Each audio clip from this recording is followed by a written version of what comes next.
जो गरीब लोग होगा, जिसके बेचारे के पास बाजार से दवाई लाने के लिए 100 रुपया नहीं होगा, वो एम्बुलेंस के पैसे देगा इनको।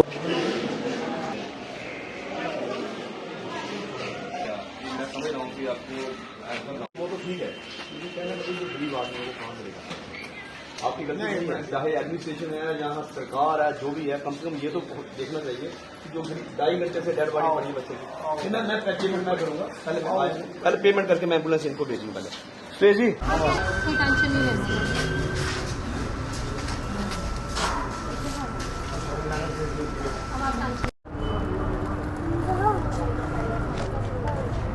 से इनको यही कह रहा हूँ, पैसे नहीं हम डेड बॉडी एम्बुलेंस में।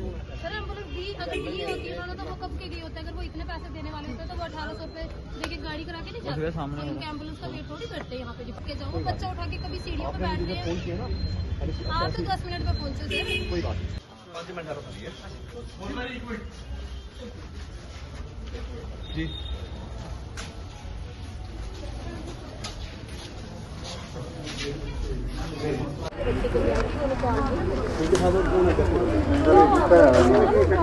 हॉस्पिटल में पहुंचे हैं, किस तरीके से देखते हैं हॉस्पिटल की कार्य प्रणाली, एक एम्बुलेंस को लेकर जो है कुछ मामला आया? देखिए, हॉस्पिटल जीएमसी की कार्य प्रणाली की बात करनी हो तो आप मीडिया वाले भली भांति जानते हैं कि हमेशा अगर मैं सड़कों पे चिल्लाता हूं कि जीएमसी का बुरा हाल है, लेकिन ये सुधरने वाले नहीं हैं। आज सुबह अभी कोई आधा घंटा पहले मुझे जीएमसी से फ़ोन आया, ये बच्चियाँ खड़ी हैं, ये भी यहाँ किसी को देखने आई हैं। इनका फ़ोन आया मोंगरी खोड़ गली से, यहाँ पे एक छोटे 1.5 साल का बच्चा जिसकी डेथ हो गई। अब डेथ हुई, लेकिन वह लोग, उनके पेरेंट्स सुबह से एम्बुलेंस की मांग कर रहे थे और इन्होंने मुझे बताया कि 2.5 घंटे से छोटा 1.5 वर्षीय बच्चा जिसकी डेथ हो चुकी है, उसको गोदी में उठा के कभी सीढ़ियों में, कभी फर्श में, कभी बाहर, और मैंने देखा रो रो के बुरा हाल था उस परिवार का। और 1.5 साल के बच्चे की डेथ के बाद इनको जीएमसी प्रशासन कह रहा है कि एम्बुलेंस मिलेगी, लेकिन आपको 1800 रुपये का तेल डालना पड़ेगा।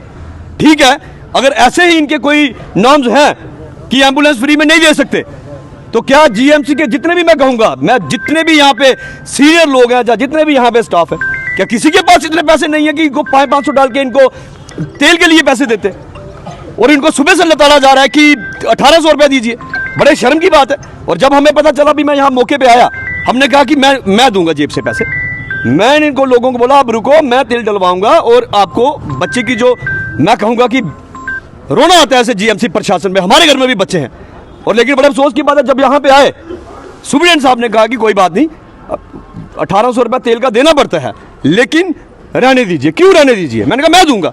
लेकिन अभी उन्होंने कहा कि नहीं, हम एम्बुलेंस भेज देते हैं। लेकिन अफसोस की बात है कि मैं यहाँ पे ना पहुंचूं, अगर ऐसे कितने से लोग होंगे जिनको एम्बुलेंस के लिए तेल के लिए पैसे देने पड़ते हैं। तो जिनके पास पैसे हैं वो तो देंगे, जो गरीब लोग होगा, जिसके बेचारे के पास बाजार से दवाई लाने के लिए 100 रुपया नहीं होगा, वो एम्बुलेंस के पैसे देगा इनको। चोर बाजारी डाली है यहाँ पे इन्होंने।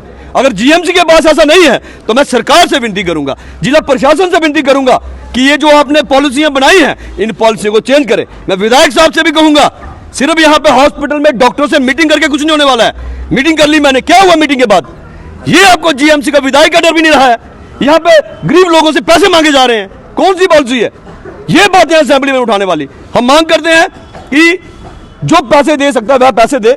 भगवान ना करे किसी को अगर रेफर करना पड़े या घर में जाना पड़े, जिसके पास पैसे नहीं होंगे, मैं आपके मीडिया के माध्यम से कहता हूं, जो भी गरीब लोग हमारी आवाज सुन रहे हैं, अगर जीएमसी प्रशासन जिसके पास पैसे नहीं होंगे उनसे अगर पैसे मांगता तो आप हमसे संपर्क करें। हम देखते हैं ये कैसे पैसे मांगते हैं, फिर भी देने पड़ेंगे, हम उन लोगों को पैसे देंगे। लेकिन लानत है ऐसी, मैं कहूंगा कि प्रशासन पे, सरकार पे, और लानत ऐसी लीडरशिप पे कि जिनको ये नहीं पता कि हमारे उधमपुर में जीएमसी में हमारे इलाके के लोगों का क्या बुरा हाल हो रहा है। शुक्रिया, धन्यवाद।